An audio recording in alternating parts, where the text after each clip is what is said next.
Sicuramente noi non vogliamo inseguire i populismi, perché l'Europa non ha bisogno di populismi, l'Europa ha bisogno dei popolari, di una politica moderata, di una politica che riporti la serenità, il progresso, lo sviluppo economico. Stiamo lavorando per questo. Il gruppo del Partito Popolare Europeo, il primo gruppo in Europa, il gruppo che oggi ha una rappresentanza molto qualificata, ma soprattutto esprime il Presidente del Consiglio europeo, quindi noi siamo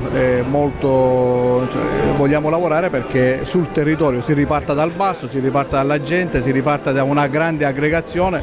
Sarebbe veramente paradossale che in Italia non ci fosse la casa italiana del Partito Popolare Europeo, e per questo quindi abbiamo lavorato, lavoriamo all'interno del governo nazionale, nel governo della regione, quindi un'iniziativa come questa si inquadra in questo contesto dove rilanciare i popolari europei. Senta, onorevole, se lei fosse